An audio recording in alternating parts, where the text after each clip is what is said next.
जय हिंद मेरे प्यारे साथियों, आप सभी का बहुत बहुत स्वागत है सक्सेस वर्ल्ड एमसीक्यू चैनल पर। तो दोस्तों, आज की इस वीडियो में बिहार मध्य निषेध सिपाही की परीक्षा के लिए प्रैक्टिस सेट नंबर 17 को कवर करेंगे। तो जल्दी से आप सभी लाइव में जुड़ जाइए। सभी को गुड इवनिंग।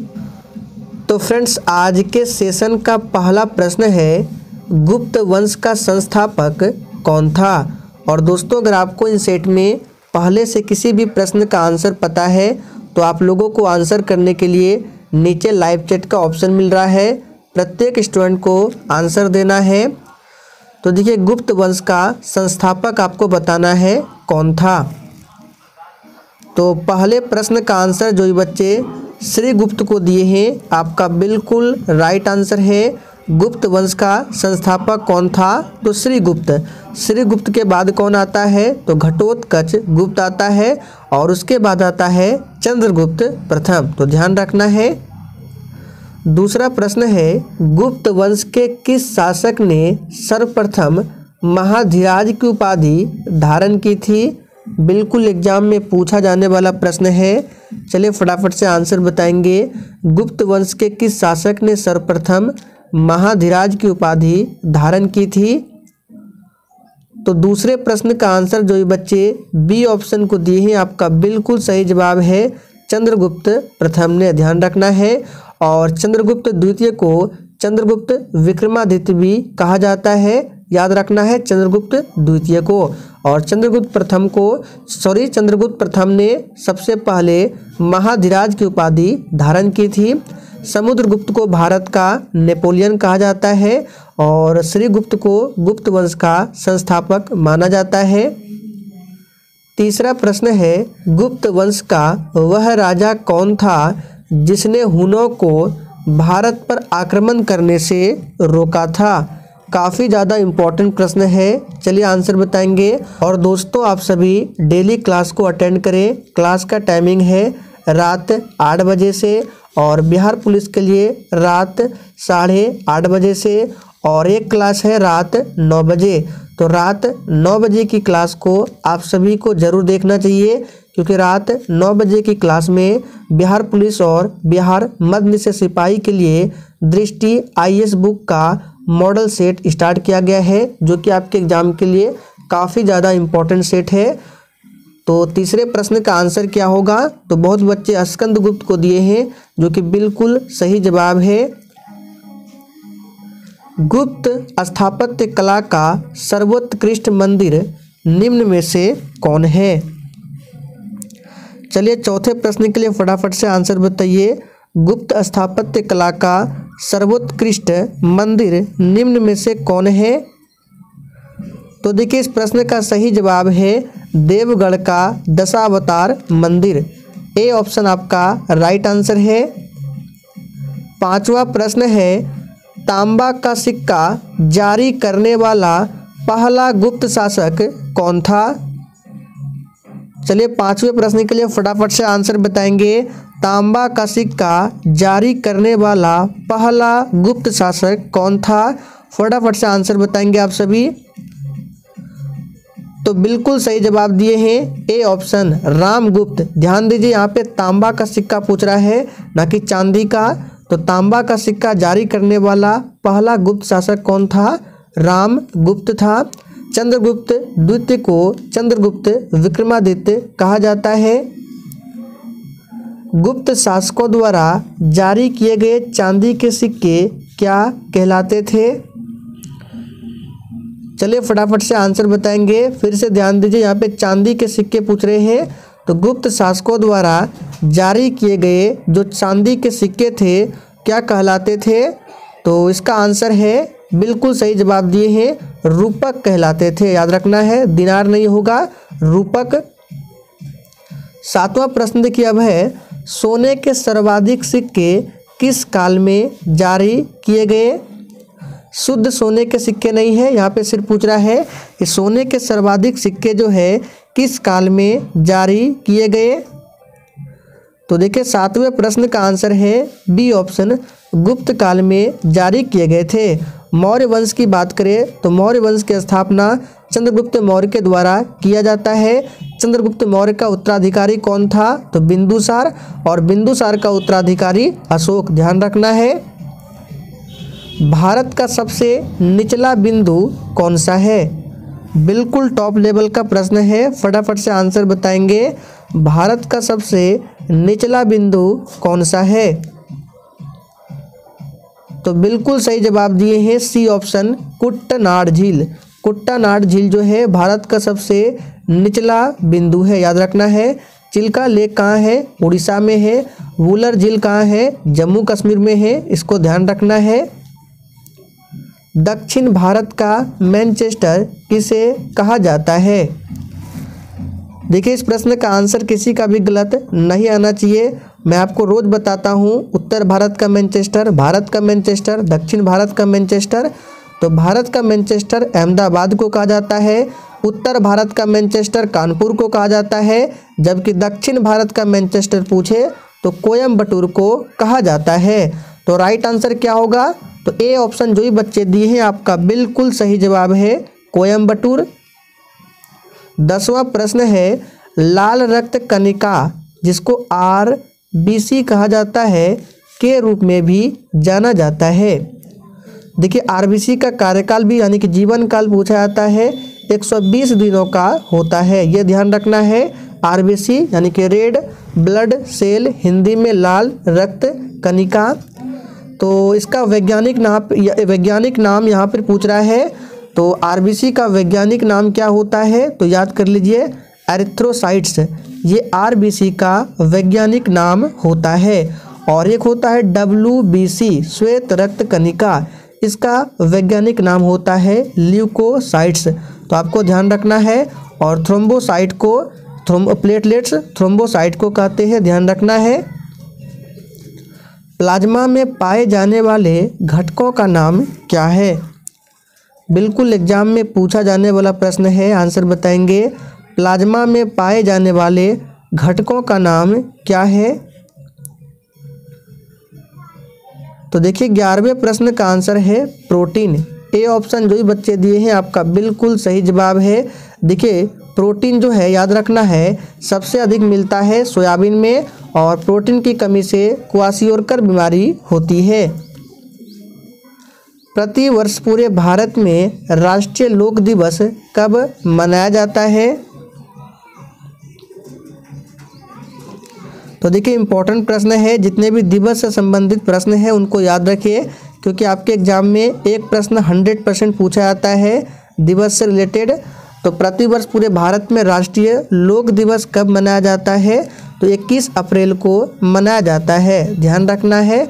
और 22 अप्रैल पूछा जाता है तो विश्व पृथ्वी दिवस, 22 मार्च विश्व जल दिवस, 22 मई विश्व जैव विविधता दिवस, सभी को ध्यान रखना है। लीगल टेंडर मनी किससे संबंधित है? चेक, मुद्रा नोट, ड्राफ्ट या इनमें से कोई नहीं? चलिए आंसर बताएंगे। लीगल टेंडर मनी किससे संबंधित है? तो देखिए दोस्तों, 13वें प्रश्न का आंसर है मुद्रा नोट। मुद्रा नोट से संबंधित है लीगल टेंडर मनी। किसी देश का अपनी मुद्रा के अवमूल्यन का प्रमुख उद्देश्य क्या होता है? चलिए आंसर करेंगे। किसी देश का अपनी मुद्रा के अवमूल्यन का प्रमुख उद्देश्य क्या होता है? तो ये होता है निर्यात को प्रोत्साहित करना। तो डी ऑप्शन आपका राइट आंसर है। निम्नलिखित में से कौन भारत का पहला परमाणु रिएक्टर है? काफ़ी बार ये प्रश्न आपके एग्जाम में रिपीट हुआ है। चलिए फटाफट से आंसर बताएंगे। CSBC द्वारा ये प्रश्न काफ़ी बार पूछा गया है। तो भारत का पहला परमाणु रिएक्टर कौन सा है? बिल्कुल सही आंसर दिए हैं, ये है अप्सरा। आप लोग कमेंट करके बताएंगे ये कहाँ पर है। देखते हैं कितने बच्चे आंसर करते हैं, कमेंट बॉक्स में आंसर देना है।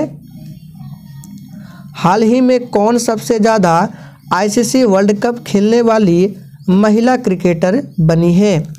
ये प्रश्न आपके एग्जाम के लिए इम्पोर्टेंट रह सकता है, इसको ध्यान रखें। और दोस्तों, अगर आपको मेरा कंटेंट पसंद आता है, पढ़ाने का तरीका पसंद आता है, तो आप सभी सेशन को दिल से ज़रूर लाइक किया करें। तो 16वें प्रश्न का आंसर है मिताली राज, जो कि भारत से ही है। तो डी ऑप्शन आपका बिल्कुल सही जवाब है, इसको याद रखना है। हाल ही में कितनी महिलाओं को वर्ष 2020 और 2021 का नारी शक्ति पुरस्कार मिला है? जैसे कि आपके एग्जाम में करंट अफेयर से भी 1 से 2 प्रश्न पूछे जाते हैं, तो हमने प्रैक्टिस सेट में करंट अफेयर्स को भी रखा है। चलिए आंसर बताएंगे। तो देखिए इसका सही जवाब है ए ऑप्शन 29। अगला प्रश्न है वर्तमान लोकसभा है, यानी कि वर्तमान में जो लोकसभा चल रहा है कितने नंबर का, 16वीं, 15वीं, 14वीं या 17वीं? तो बिल्कुल सही जवाब है डी ऑप्शन, वर्तमान में 17वीं लोकसभा चल रहा है। और 17वीं लोकसभा के अध्यक्ष कौन है? तो ओम बिरला है। यहाँ पे लिख देते हैं ओम बिरला, ये 17वीं लोकसभा के अध्यक्ष है। निम्नलिखित में से कौन अंतर्राष्ट्रीय परमाणु ऊर्जा एजेंसी का वर्तमान प्रमुख है? देखिए इस तरह के जितने भी प्रश्न हैं उनको याद रखिएगा, ये प्रश्न लगभग एग्जाम में पूछे ही जाते हैं। तो 19वें प्रश्न का आंसर याद रखिएगा, जनरल राफेल मैरियानो ग्रेसिक, ये कौन है? तो अंतर्राष्ट्रीय परमाणु ऊर्जा एजेंसी का वर्तमान में प्रमुख यानी कि अध्यक्ष है। राज्यसभा के सदस्यों का चुनाव निर्वाचित द्वारा किया जाता है, यानी कि राज्यसभा के जो सदस्य होते हैं उसका निर्वाचन किसके द्वारा होता है? और आपकी जानकारी के लिए बता दूं, राज्यसभा के सदस्यों का निर्वाचन होता है 6 वर्षों के लिए, और राज्यसभा का सदस्य बनने के लिए उम्र सीमा जो है 30 वर्ष है, जबकि लोकसभा के लिए 25 और कार्यकाल होता है 5 वर्षों का। तो यहाँ पे 20 नंबर का आंसर क्या होगा? विधानसभा के सदस्य, ध्यान रखना है। निम्नलिखित में से 42वें संविधान संशोधन का संबंध प्रस्तावना में संशोधन से है, तो इनमें कौन कौन से शब्द जोड़े गए थे? यानी कि 42वां संविधान संशोधन जो है ये प्रस्तावना से संबंधित है, और इसके तहत संविधान में यानी प्रस्तावना में कौन कौन से शब्द जोड़े गए थे? तो देखिए ये प्रश्न काफ़ी बार पूछे गए हैं, आप सभी को पता है। समाजवादी, पंथनिरपेक्ष और अखंडता 3 शब्दों को ऐड किया गया था, तो सही जवाब है ये सभी। और 42वां संविधान संशोधन 1976 में हुआ था, और इसके तहत संविधान में मौलिक कर्तव्य को भी जोड़ा गया था, याद रखिएगा। वर्तमान में टोटल 11 मौलिक कर्तव्य है, और मौलिक कर्तव्य को रूस देश के संविधान से लिया गया है। राज्यपाल को पद की शपथ किसके द्वारा दिलाई जाती है? चलिए फटाफट से आंसर बताएंगे। राज्यपाल को, और राष्ट्रपति पूछे तो राष्ट्रपति को पद की शपथ कौन दिलाता है? भारत के मुख्य न्यायाधीश। लेकिन राज्यपाल की बात करें तो राज्यपाल को पद की शपथ कौन दिलाता है?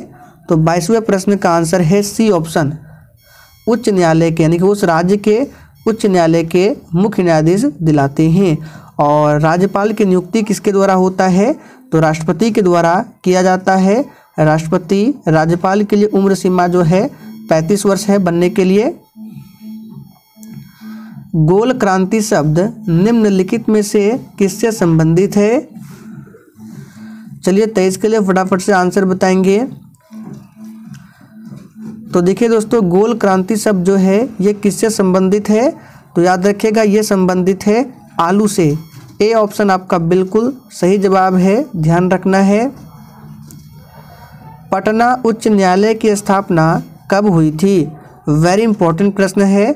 और दोस्तों अगर आप लोग लुसेंट जीके जीएस या फिर टॉपिक वाइज जीके जीएस या current affairs topic wise class करना चाहते हैं तो आपको डिस्क्रिप्शन बॉक्स में मेरे दूसरे चैनल का लिंक मिल जाएगा, जाकर आप लोग विजिट कर सकते हैं। डेली शाम 4 बजे उस चैनल पर क्लास लिया जाता है। तो 24 का आंसर क्या होगा? 1916, पूरा डेट है 3 फरवरी 1916। और उच्च न्यायालय की बात करें हाई कोर्ट, तो भारत में सबसे पुराना हाई कोर्ट है कलकत्ता हाई कोर्ट, और सबसे नया जो बना है अमरावती हाई कोर्ट। राज्य का उच्चतम विधि अधिकारी निम्नलिखित में से कौन होता है? वेरी इंपॉर्टेंट प्रश्न है, आंसर बताएंगे 25 के लिए। राज्य का जो उच्चतम विधि अधिकारी होता है वो कौन होता है? तो बिल्कुल सही जवाब दिए हैं, एडवोकेट जनरल होता है। और केंद्र में पूछे यानी देश का जो उच्चतम विधि अधिकारी होता है वो होता है अटॉर्नी जनरल। तो दोनों को ध्यान रखना है। और दोस्तों सेशन के लास्ट में आप सभी को ईमानदारी पूर्वक अपना अपना स्कोर कमेंट करके हमें ज़रूर बताना है। मैं डेली सभी के स्कोर को चेक करता हूँ। विश्व वन्यजीव कोष का लोगो निम्नलिखित में से किस जानवर को दर्शाता है? चलिए फटाफट से आंसर बताएंगे। लोगो जो है विश्व वन्यजीव कोष का किस जानवर को दर्शाता है, यानी कि सिंबल जो है विश्व वन्यजीव कोष का क्या है? तो 26 का आंसर क्या होगा? तो इसका राइट आंसर है पांडा, ध्यान रखना है। कंचनजंगा नेशनल पार्क, जिसे कंचनजंगा बायोस्फीयर रिजर्व भी कहा जाता है, में स्थित है, यानी किस राज्य में स्थित है आपको बताना है। तो 27वें प्रश्न का आंसर क्या होगा? बहुत ही सिंपल प्रश्न है। तो ये है सिक्किम में। कहाँ है? सिक्किम है। सिक्किम की राजधानी गंगटोक है। और सिक्किम जो है जनसंख्या की दृष्टि से सबसे छोटा राज्य है और क्षेत्रफल में सबसे छोटा गोवा है। और मानस नेशनल पार्क की बात करें और काजीरंगा, ये 2 नेशनल पार्क असम में स्थित है, बहुत ही प्रसिद्ध है, ध्यान रखना है।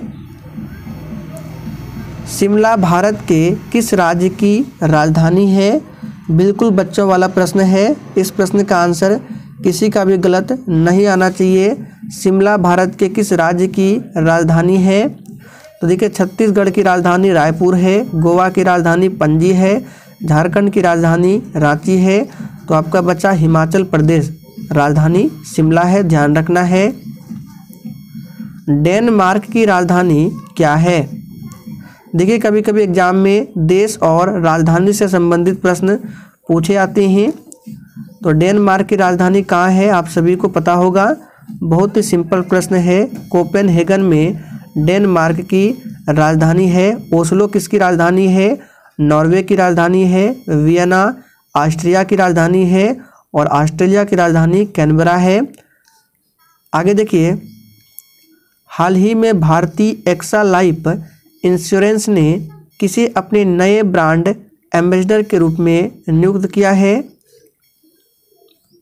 चलिए तो इसके लिए फटाफट से आंसर बताएंगे। किसे नियुक्त किया है भारतीय एक्सा लाइफ इंश्योरेंस ने?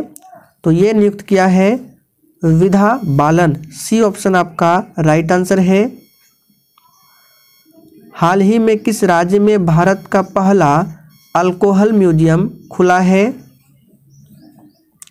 चलिए 31 के लिए फटाफट से आंसर बताएंगे। करंट अफेयर्स का प्रश्न है और पीडीएफ आपको टेलीग्राम पर मिल जाएगा। तो 31 नंबर का आंसर क्या होगा? C option Goa. ऊर्जा की कैलोरी के बराबर होती है? चलिए फटाफट से आंसर बताएंगे, यानी कितना जूल कैलोरी आपको बताना है। ऊर्जा की कैलोरी के जूल के बराबर होती है, कितना जूल?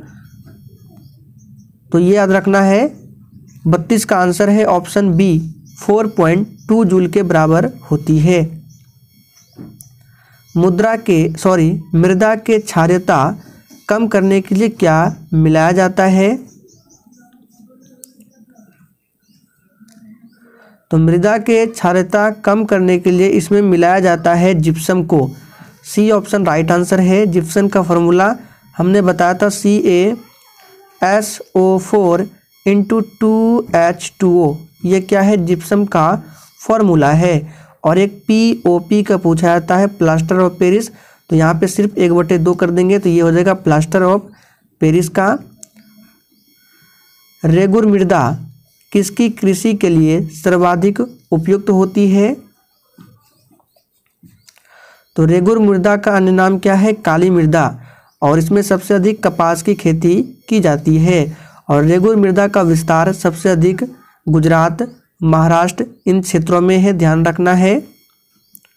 किस मिट्टी में कृषि के लिए सिंचाई की आवश्यकता नहीं होती है? वेरी इंपॉर्टेंट प्रश्न है, इसको मार्क करके रखना। किस मिट्टी में कृषि के लिए सिंचाई की आवश्यकता नहीं होती है? तो ये मिट्टी कौन सा है, तो काली मिट्टी है जिसको रेगुर मृदा बोला जाता है। और भारत में सबसे अधिक विस्तार किस मिट्टी का है, तो ये जलोढ़ मिट्टी का है। जलोढ़ मिट्टी दो प्रकार की होती है, पुरानी जलोढ़ मिट्टी और नई जलोढ़ मिट्टी। पुरानी जलोढ़ मिट्टी को बोला जाता है बांगर और नई जलोढ़ मिट्टी को बोला जाता है खादर। तो दोनों को जरूर ध्यान रखना है। अकबर की दूसरी राजधानी कौन सी थी, चलिए फटाफट से आंसर बताएंगे। देखिए अकबर ने 1582 ईस्वी में क्या किया था, दीन ए इलाही धर्म की स्थापना की थी। तो इसका आंसर क्या होगा, अकबर की दूसरी राजधानी फतेहपुर सीकरी, ध्यान रखना है। आगरा शहर के संस्थापक कौन थे, तो आगरा शहर की स्थापना की थी सिकंदर लोदी ने। अकबर का मकबरा कहाँ है, सिकंदरा में अकबर का मकबरा है। कृष्णदेव राय किसके समकालीन थे, चलिए 37 के लिए फटाफट से आंसर बताएंगे। कृष्णदेव राय किसके समकालीन थे, तो बिल्कुल सही जवाब दिए हैं, बाबर के समकालीन थे कृष्णदेव राय, ध्यान रखना है। और कृष्णदेव राय जो है विजयनगर के सम्राट थे। और बाबर की आत्मकथा तुजुक ए बाबरी, यहाँ पे लिख देते हैं, इम्पॉर्टेंट है, तुजुक ए बाबरी, ये जो है बाबर की आत्मकथा है। इसमें कृष्णदेव राय के बारे में बताया गया है। वायसराय की कार्यकारी परिषद में सम्मिलित होने वाला प्रथम भारतीय कौन था, चलिए फटाफट से आंसर बताएंगे, इम्पोर्टेंट प्रश्न है। तो देखिए वायसराय की कार्यकारी परिषद में सम्मिलित होने वाला प्रथम भारतीय सत्येंद्र प्रसाद सिन्हा। 1793 में जमींदारी प्रणाली किसके द्वारा शुरू की गई थी, ये प्रश्न आप लोगों के लिए इम्पोर्टेंट है, इसको खासकर ध्यान रखें।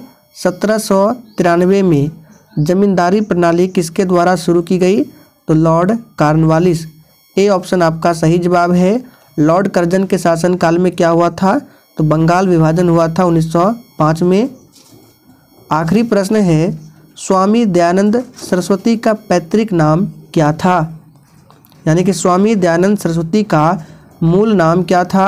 इन्होंने 1875 में बम्बई में आर्य समाज की स्थापना की थी और वेदों की ओर लौटो का नारा दिया था स्वामी दयानंद सरस्वती ने। और सत्यार्थ प्रकाश जो पुस्तक है किसके द्वारा लिखा गया है, तो स्वामी दयानंद सरस्वती के द्वारा। तो बिल्कुल सही जवाब दिए, इसका आंसर क्या है, मूल शंकर, ये स्वामी दयानंद सरस्वती का मूल नाम था। तो दोस्तों आज के लिए इतना ही। अगर सेशन पसंद आया हो तो सेशन को अधिक से अधिक दोस्तों के साथ ज़रूर शेयर करें।